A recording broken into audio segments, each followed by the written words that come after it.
Hello, everybody. Welcome to Product Growth Leaders Topic of the Week.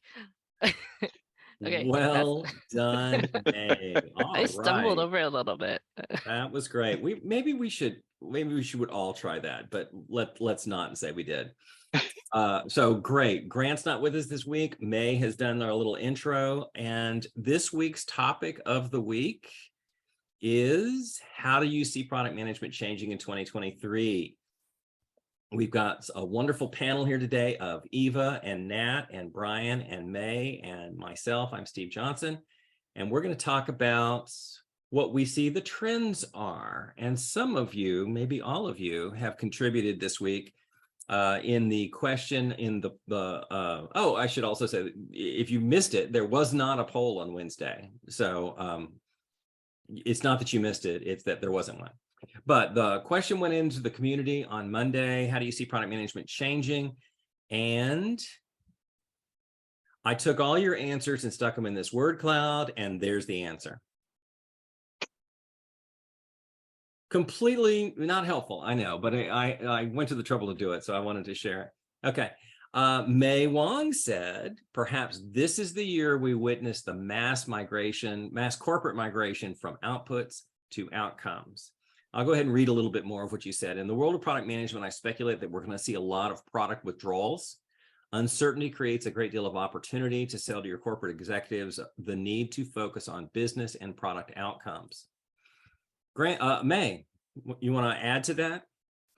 I think just we're hearing a lot more, especially in people interested in learning more and doing things properly, and mostly thinking about how we do outcomes and how do you get there. Like every time I talk about what we're trying to get to an outcome focused roadmap, everyone said, oh my gosh, how did you get there? Tell me. And it's like, well, it depends. I mean, it's a classic product management answer. It depends. But really you could be a consultant. Yeah. I know I'm putting on my consulting hat right now. No, it's more understanding what is your business, right? Like what are you doing, not just like as a product or what your product's trying to accomplish, but in a much larger way, like what your company is trying to accomplish. Because like even if you make perfect decisions, whatever that means, for your product, you're still constrained by decisions made at a higher level because, you need funding for developers and for UX and for QA or testing or whatever you want to call it. So, and then also like on the other side, it's like, are you going to sell your new stuff? If you do it, how are you going to persuade people to sell your new stuff when you do it, right? So all of those things come together, and it really comes down to like, are you aligned at the corporate level? So it goes back to us talking about strategy and talking about alignment, but really, we still hear people talk about KPIs and they're like measurements of outputs, right? Like, so when are we going to hear measurements of outcomes as a whole? That's not even just, revenues or whatever your quarterly or your annual report is. Well, to that point, I hear so many people say our strategy is to make $40 million this year. And that doesn't feel very much like a strategy, but that's just me. Eva, do you want to weigh in? Yeah, I think I'm a bit pessimistic. So I feel like the way product management is in the future is going to basically be represented how the company is run. Basically, I feel like you have these people that, love Marty Kagan and try to kind of do all the dots and try to, be more product savvy, maybe, and empowered and inspired. And then you have other companies that don't know what a product manager is and require PMP certifications for the role. So I don't know. I feel like it's just going to be, I don't know. I feel, yeah, I don't know.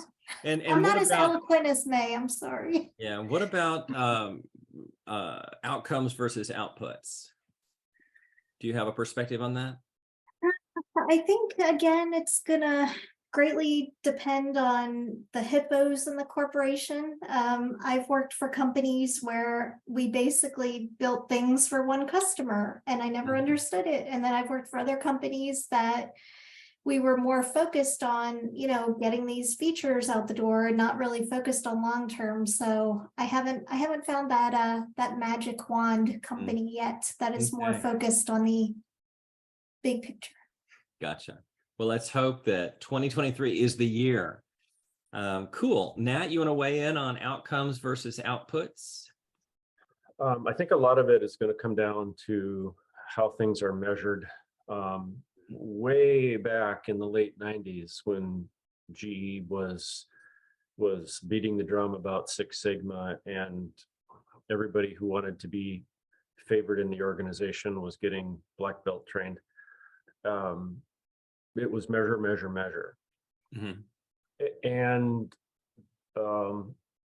somewhat tongue-in-cheek, but not so much, we would say be very careful what you measure, because that's absolutely going to drive the behavior. Totally. So to your earlier point, Steve, if you're measuring revenue and say, okay, we want to book $40 million this year, you're going to book $40 million. Is it the right $40 million? Right. I don't know. If you say, I want to get 3 new products out before the November trade show, you will get 3 products for the November trade show, because that's the team of horses that's being whipped. Is you will pull 3 products along.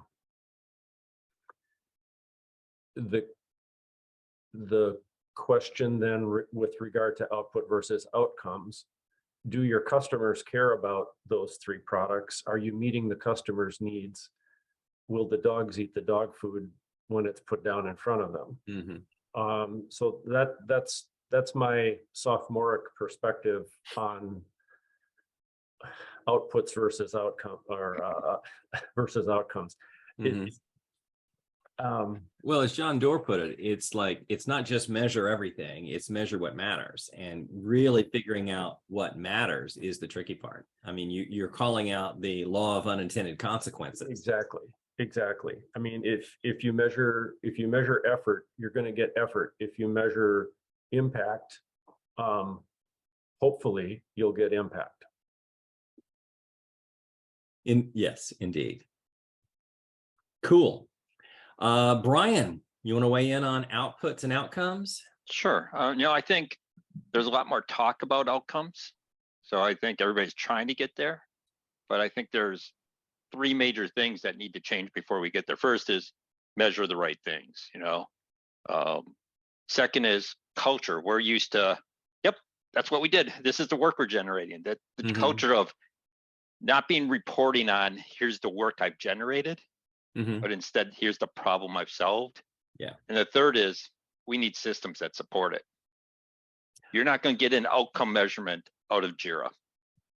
You're going to get, I finished these 20 stories that led to these 2 features that supported this one product. That's what you get out of our systems. Very true. Very true. Gee, Pamela Shore, who's been on our calls in the past, she and I were talking the other day about digital transformation, which is, the hot buzzword of this month. And her point was along those lines, in that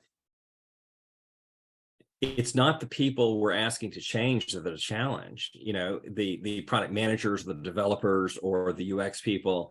It's their leadership, and the thing that the leadership is counting, back to measure what matters.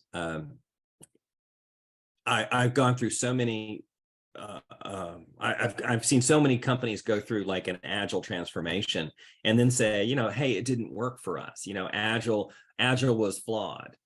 And invariably they implemented agile in development, and nowhere else. And still the salespeople are saying, well, I want to know a year in advance what we're going to ship, like the good old days. And you're like, dude, you don't remember the good old days because we never shipped. We've always had this problem. But development's agile, product management's agile, but marketing is still doing annual plans. And sales is still making commitments we can't keep. And I so many times have had salespeople try to commit me to the roadmap. This is my favorite thing. And I'm like, sure, I can commit to this roadmap. I guarantee we will do this and nothing else. And the sales team freaks out. They're like, well, no, you need to change it based on, the 2 people I talked to this week. Well, then I can't commit to this roadmap because, you're going to keep adding to it. Anyway, I'm sorry, that was a rant. I didn't even press my rant button. It was just a little rant.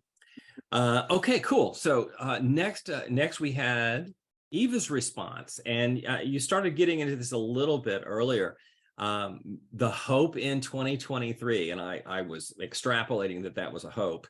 Product managers will be empowered to create the strategy and roadmap for the future of their products. So talk more about empowerment. I don't know if that was your word or my paraphrase.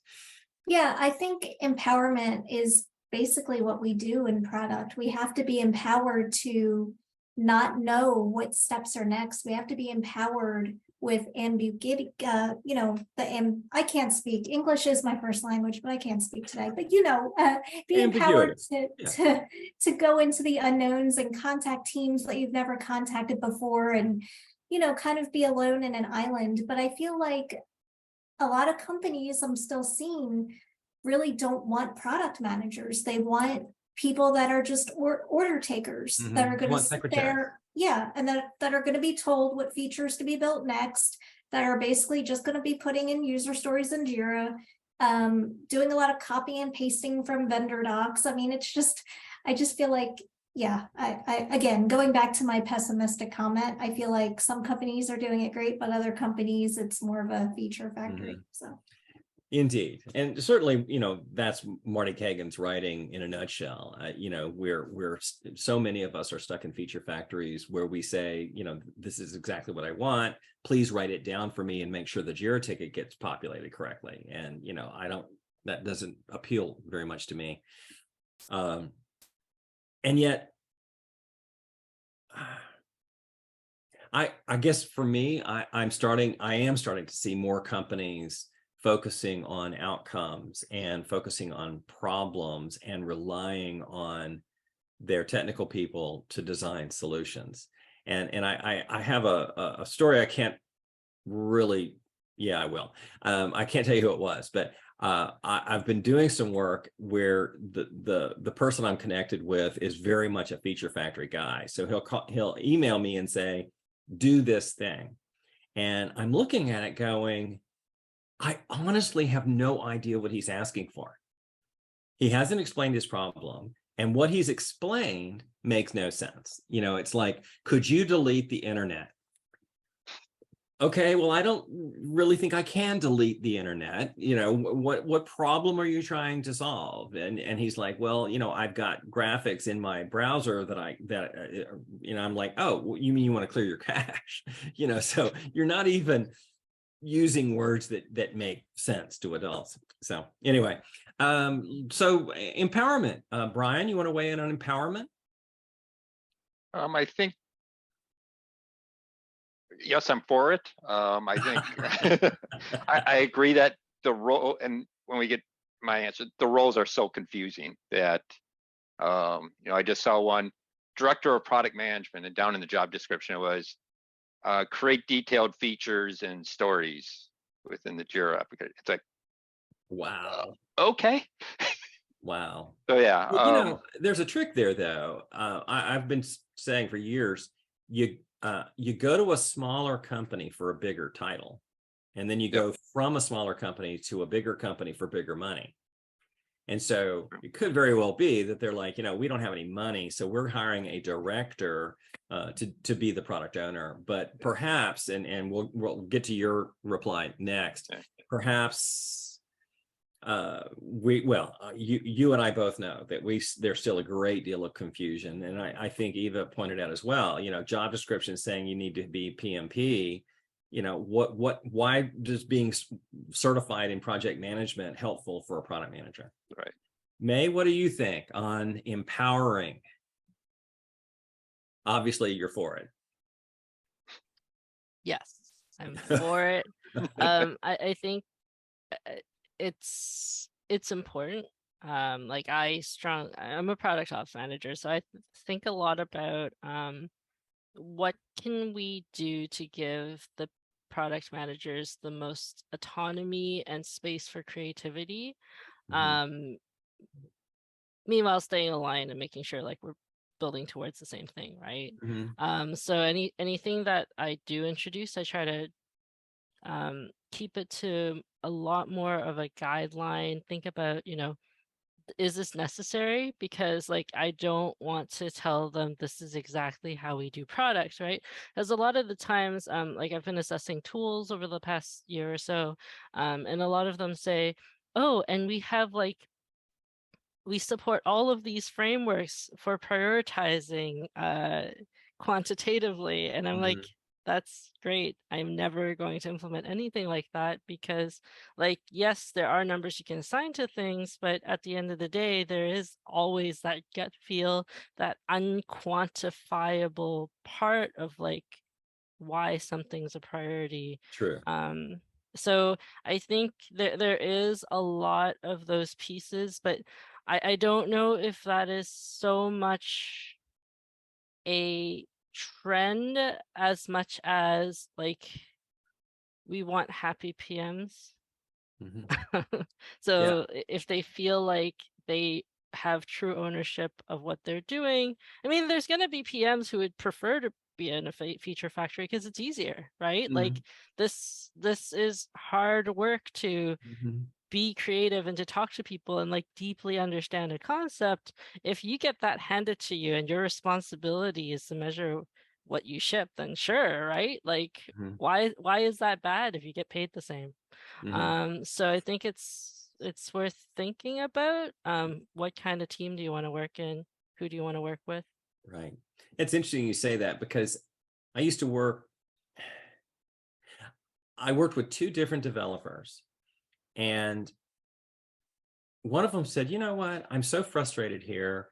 Tell me exactly what you want me to build, and I will build what you ask for. And in my head, I was like, that's not a developer, that's a programmer. And if that's the attitude you want to take, why am I paying you American dollars? I mean, I can find factories to build, right? And then I was talking to another developer on the same team, and he said, Steve, you have to realize as an engineer, I got into this because I love solving problems. Bring me problems to solve and get out of my way. And that was a very early on lesson for me. Nat, have you had any experience like that with empowered or disempowered teams? Yes, in both large and small companies, and you were spot on that. In the small companies, um, there's title but no money. Everybody's a director or above, Mm-hmm. and that's fine. But I mean, you can't bank a title.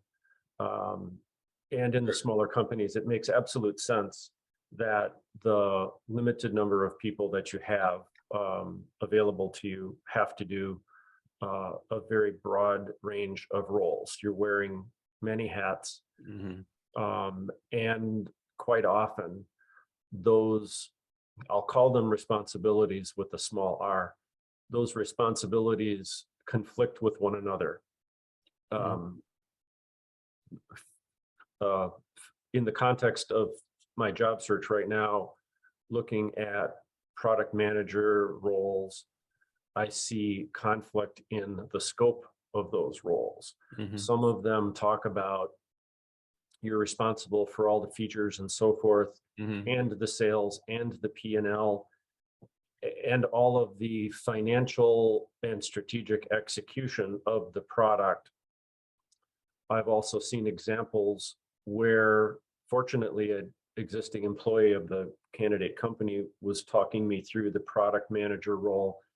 And they made it very clear, no, it's a technical product manager that has the responsibilities for features and functions, making sure you're liaising with the customer from the standpoint of customer needs, not customer wallet.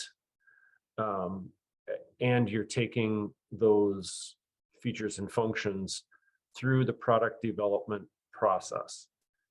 I think it's important, and I'm all for empowering people to do the work that is in the scope of what they're supposed to be doing.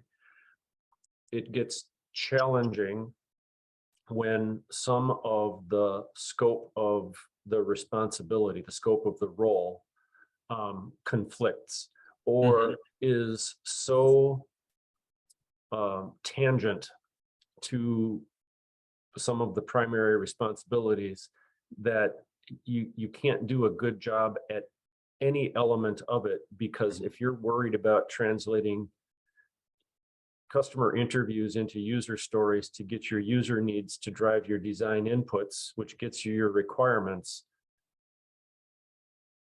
how are you also going to turn your brain around and go into business strategy and budgeting and the financial returns and the multi-generational plan and. And so I think it's another one of those, be careful what you wish for, because it may get you into a position where the scope of your role is so broad that at least normal human beings, and we've all encountered the superhuman beings who can do it all, or at least claim to do it all, that normal human beings can't really do justice to the role. And so you have a product that comes out that's kind of, yeah, it worked. It's kind of meh. Yeah. It was sufficient for the goal, the short-term goal. And there's all the hedging based on the resources that we had and the time that we had. We really made it. We really knocked it out of the park, considering we had only 3 people and 3 weeks to get it done. We really nailed it. Indeed. One of the more popular articles on our website is about purple squirrels. It's a term that my recruiter friends use to refer to this impossible hire, that doesn't really exist in nature, and yet is willing to work for peanuts. And I see these job descriptions that you've talked about, and it reminds me of I find it ridiculous to have ampersands in job titles. When I see VP of Sales and Marketing, it kind of flips me out. 'Cause to me, that's VP of today and next year. I mean, how do you think about next year if all you care about is this quarter, right? Or VP of Development and Research. No, or the other way, VP of Research and Development, right? Where everybody wishes they were in development, but they all want to be in research. So I think ampersands are odd. And in your example, I interviewed some customers, I found a problem. Now let me put on my designer hat and design a solution and then tell development what to build. Wait, I was supposed to not tell them what to build, but I've already, as the sort of designer and the sort of the product manager, it's like, well, I'm doing all departments at this point. And in Brian's point about measuring what matters, if you're paying product managers a commission, they're going to go close some deals. Right. You had another point. Yeah. Can I offer a yes and on that? Sure. If you have a limited number of people fulfilling multiple roles as well, and you hinted at it a little bit, your product will be the flavor of cake made by the person who's doing that job. So if they are salesperson and the marketing person and the product planning person and the product manager and the developer or the development leader. And they like marble cake. You're going to get a marble cake without any input from any of the other cake eaters.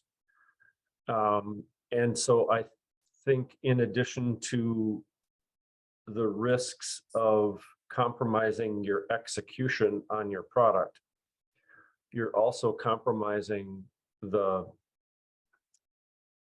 flavor, if I can go on that, the full flavor of the product, in that if there are only a few minds thinking about it and you don't have a wide range of inputs from a diverse enough population, I think you're going to find that the definition of the product is hindered. And you find that even in organizations where there are a number of people, but alluding back to your other example, if one of those stakeholders is loud and they voice their opinion, it's like, I want this feature, and they're loud enough and they're allowed to be loud enough, then that feature may pop through despite it not necessarily having merit if it were rated and ranked by all of the stakeholders fairly. Right. And that reminds me of a story I tell in one of my classes. The snow shovel is the wrong design. Somebody somewhere said, I need a shovel to shovel snow. But the reality is you don't shovel snow, or you shouldn't. 100 people die every year in the United States shoveling snow. Why? Because they're shoveling. I mean, who shovels? What you do with the snow shovel, what you should be doing is pushing the snow, not picking it up. So what you really need is a snow plow, not a snow shovel. But 100 years ago, somebody said, I need a big shovel. And so they made a big shovel. And only recently have we come to realize that that design was poor. And there's another point of that you made that I think is brilliant. And that's, in the absence of clarity of who we're building for, we build for ourselves and our parents. So one more, Brian weighed in on something I thought that May might want to comment on. But Brian, why don't you talk to me about this? With the growth of product operations, I see more organization around the product management function, leading to more efficiency within product teams. That was the good part of your statement. And then I'll let you finish with the darker aspect of it. Yeah, I think, product operations is growing. You're seeing more companies looking for the product operations managers, things like that. And I think that will lead to be more efficient. Getting, as May said, the guidelines in place. I agree, we should not be saying you need to do it like this, exactly like this, but here's the guidelines. We're trying to be consistent across the company, things like that. So I think product operations coming in is definitely going to help product teams as a whole be more efficient. If your product management's more efficient, that's going to cascade down to your complete development team also, product development team. Yeah, I believe that product management is how products scale, and I believe product ops is how product management scales. Yes, exactly. But then I'm quoting May. I'm not really sure. Go ahead, Brian. No problem. But then on the downside, we already have, as we talked about, we have confusion of roles, and now we're throwing in product operations manager. Right. And looking at what's out there and everything, you'll see product operations managers, and it's like, well, that sounds like a product owner to me. But the title is product operations manager. So I think it's going to lead to more confusion in the roles, but I think the role done properly will add efficiency and make teams better. Good point. Eva, I'm going to go to May here in a second, but you want to weigh in before our local product ops expert joins in? I think it's interesting because I got my start in product in a product owner role, and I reported into a product ops manager, but I'll never forget my first day on the job. I was told your main duty here is to create user stories. And I kind of was like, that's it. It's like, you know, and I saw some benefits of product ops, don't get me wrong. To Brian's point, it did allow for efficiencies. It did allow to streamline efforts. Even having templates in for the various epics and stories made things great because you knew exactly what place to find things in.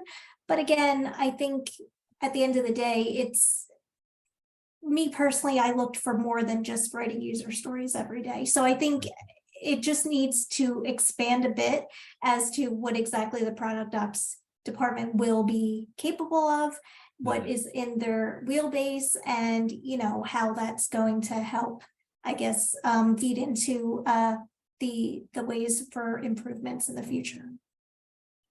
And yes, I totally agree with you that the product owner role in the way you've defined it seems pretty depressing.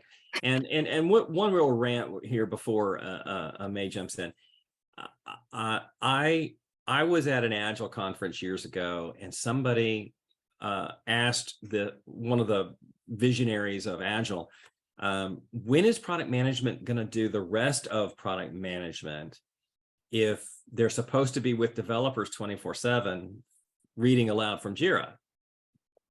And the speaker was befuddled. He said, well, what else do product managers do except write user stories? And it occurred to me only then, I mean, this was, I don't know, 10 years ago, product owner is what development thinks product management does. But with that said, May and I are both very strong proponents of product ops. So May, I'm sure you have something you'd like to weigh in on. Yeah, so I'm in the camp that product owners and product managers need to be the same person. And I think several of us are in this room. So like that was one of my stipulations of employment here, is like we will never have these two roles separate while I work here. So I want to come back to that one, but keep going. Stay on product ops. So on the topic of product ops, like one of the first things I did when I joined this company and like started really being product ops was that I played around with several definitions of my roles and saw what stuck and what made sense to people. So there's two that worked really well. One is that I am the product manager for the product management discipline. So I think about the context. Actually, this is a secondary part. I think about the context in which product management exists, and I optimize that context. So that context can be any of the interfaces between product and like engineering design data, as well as any of our go-to-market teams. But also how we work as a product management team, what our assets look like, but between myself and like my peers who are the product leads, they are responsible for people management because they're managers for the PMs explicitly. And also they're responsible for strategy, making sure that strategy gets executed and making sure that their teams are aligned, and like across the org, that further alignment in terms of strategy, what's getting built, outcomes, right? For me, I enable that. So it's very tightly tied together. We talk a lot. There's a lot of back and forth, but like everything I described changes drastically depending on the organization you're in, what your focus is, how you're structured, how well your partners have people for you to interface with to talk about how things work together, and that aptitude and attitude towards change. So I think all of those things are extremely critical when you think about product ops, which is why it's so different. But everyone I've met doing product ops, really it's all about optimizing the product management experience and the context that we live in. So brilliant. I love that definition. Cool. I'm going to leave product ops on that point and go to the poll, which we didn't do one of. But we'll just go around the room real quick. I identified four other issues that I see happening in 2023, and I'll get you guys to kind of weigh in on which one you think is the most important or most likely. First issue is going back to the office. May, you look confused. No, I'm just reading. Oh, okay. All right. Back to the office versus remote work. Another one is product-led growth, which, like products ops, I think is commonly misunderstood. The business role of product management and the strategic role of product marketing. For instance, on that last one, I'm seeing a lot of, well, I went to a conference 2 years ago, I think, and the product marketing person was talking the importance of product marketing, basically doing what I thought product managers were supposed to be doing. So in those organizations where the product manager has been subsumed into a technical role with development, product marketing is filling the strategic void. So of those four things, Nat, which one do you think is most likely to happen? I think most likely to happen is going to be the back to office and the balance with remote work. In the hundreds and hundreds of job postings that I've been looking at for the last month, there are so many that explicitly offer hybrid or remote options. And they are showing up in roles that I wouldn't have traditionally thought would be acceptable for hybrid or remote. But on further reflection, you think about what that role actually did. It's like, okay, if I rewind 15 years and I go back and look at what this role was doing, yes, that person would report to an office. They would sit in a cubicle. They would work probably independently for 5 to 6 hours of their day, and they would be collaborating with people either on the phone or in a small conference room for the balance of that day. So why in the world can't they do the collaboration remotely? We've all kind of figured that out. This is an excellent example of being able to figure out how to collaborate remotely.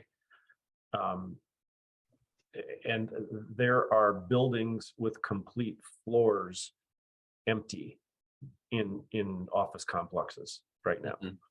And I think that is an example of how it's actually manifesting itself in the balance of office versus remote. Very good point. You know what? I honestly believe that that's the issue. It's not that we want you in the office to collaborate around the coffee pot, because nobody does that. It's we're paying all this money for this damn building that we can't get rid of. So everybody has to come at work. But to your point, throughout my career, I have worked out of my home for two reasons. One is I don't collaborate with anyone at the office. I collaborate with people in a dev lab over here or a sales office over there. And secondly, I've always had a better computer at home than I've had at work. All right. Well, thank you for that. All right. Let's see. Ava. I'm sorry. Is it Ava or Eva? I've done both. Eva is fine, Eva? but it doesn't Okay. matter. Eva, what is your prediction of those four things occurring in 2023? Which one do you think is most likely? I agree with Nat. I think just looking at different videos on LinkedIn and hearing different CEOs stating we really want to get people back to the office. I mean, if you look at the huge companies like I don't know, Twitter and Meta and Tesla, I think a lot of them are trying to push people to get back into the office. But I think I appreciate managers that don't kind of get into this hype, because to your point, we've been learning how to collaborate since the beginning of the pandemic, since 2020. And I really am appreciative of managers that state, I don't care where you work as long as the work gets done. So I feel like that goes back to empowered and not being a micromanager. When I personally get micromanaged, I tend not to do my best work. So yeah, I think I'm definitely seeing a lot of CEOs though pushing for the office. And like you said too, Steve, it's probably because of these leases that they can't Mhm. sell off, and they want people, they want bodies in the building, so they're not wasting all these dollars toward rent. Totally. And you know, if they really, no kidding, if they really wanted us to come back to the office, what they would do is convert all of those cubicles into collaboration spaces. I remember I used to work at the shopping bag building in just on the Beltway. And if you live here, you know which one I mean. And the VP of sales said, I'm so busy, I need to reserve the conference room all 100% of the time. So he just annexed the the conference room, and there were only 2 on the floor. And I ended up getting in trouble. The developers and I came in on the weekend and reconfigured their cubicles into a pod. And we're all using our, tools that we brought from home. I'm sure I was violating so many things, but we created a conference room with them on the outside, and suddenly our team was like 10 times more productive because we were working together as a team. But I think it really is. If you really want us to come back to the office, then you should make the office a place that is worth coming back to. And I think really quick, one other point is all these companies hired remotely in 2020 and 2021. If you want people to come back to the office now and it's in a different state, you are going to have to offer relocation assistance, because I tell you, I have a mortgage from 2015 and I love my interest rate, and I'm considering a move across the country to be closer to my team, not because I'm forced to, just because I would love to move out west. But I'm like, man, with interest and mortgage rates, I just don't know if I can afford to do it. So totally. I think in that case, they would have to have a relocation package. Absolutely. And I will say, one of the mistakes that the pundits have made is they keep talking about the non-business value of not coming to the office. It's, people are caring for their parents and they're caring for their children, and they got a dog over over COVID. It's hard. It takes an hour and a half to commute to work. There are all these reasons why it's better for me not to commute. Nobody that I have seen is talking about why it's better for the company if we don't commute. Right. And the companies are all basically giving us ridiculousness. It's like, think about the collaboration that happens when you casually stop by and see people. And I'm like, give me 2 examples of that. We've all got one. The guys from Yahoo Weather stumbled across the guys from Flickr while they were drunk together somewhere. And they said, hey, what if we put Flickr photos on the weather map? And everybody went, wow, collaboration. And it was very cool. But I don't know if it got anybody to use the product more. It was just clever. May, which one do you think is going to be the big deal? None of them. Okay, pick one.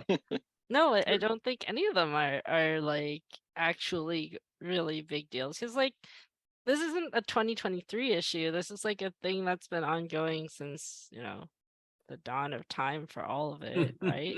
The remote work question never went away. The smart managers have hired remotely, as in as remote as we can go. So like currently my team is literally coast to coast Canada.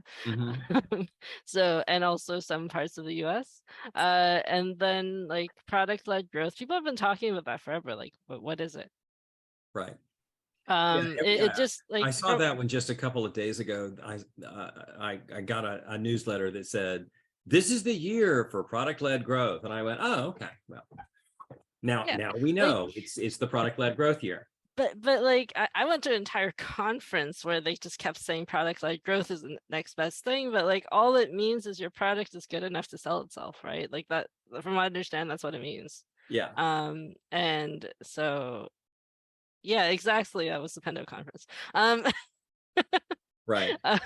And so so I don't know about product-led growth. I mean, like it's good that our products are getting better.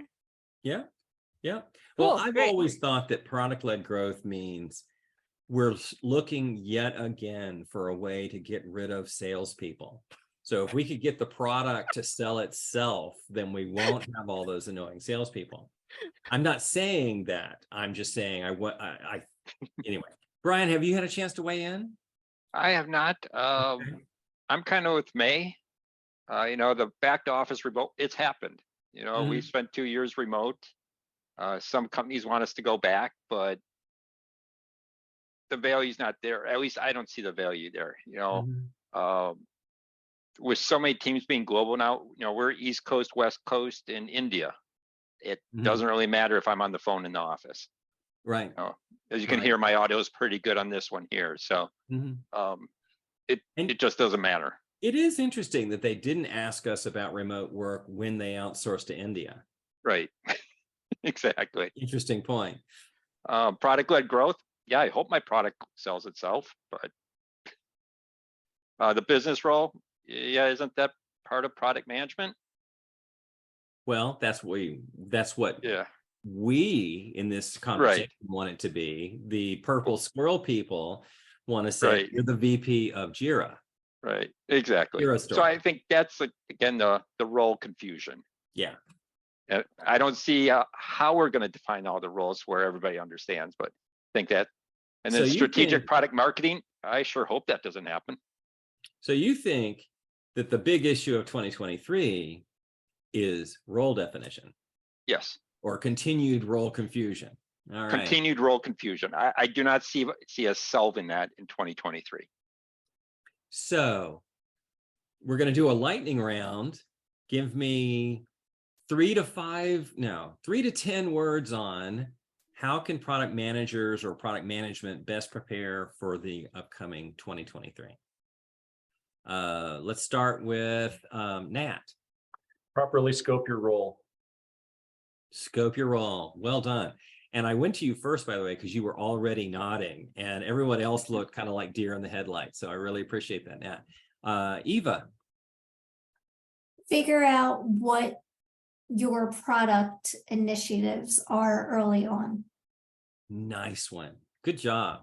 May. Start with the why you're in the product role, why you're building this thing. Very cool. Very cool. Brian, a lot of competition coming at you, man. I know. Good answers. I'd say clearly define the roles within your company. We might not be able to control it for everybody, but make sure everybody's on the same page within your company. That's a good one.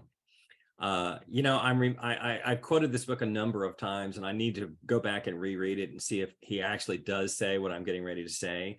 But Patrick Lencioni wrote a book called The Advantage. And he said, it really helps if we all work for the same company. It seems like every VP works for their own company. They have their own objectives, their own OKRs that are in conflict with everybody else's. So getting alignment about in whatever scope you can, getting alignment to what are we doing here, starting with why. Well done. So good answers. Well done, everybody. And with that, I'm going to see if I can remember how Grant finishes this. May, you may have to step in again. We do this here. I think I got it. We do this every week. On Monday, the question of the week goes into the community. On Wednesday, we do a poll, except for the times when Grant forgets to do the poll. And on Friday, we have these wonderful conversations.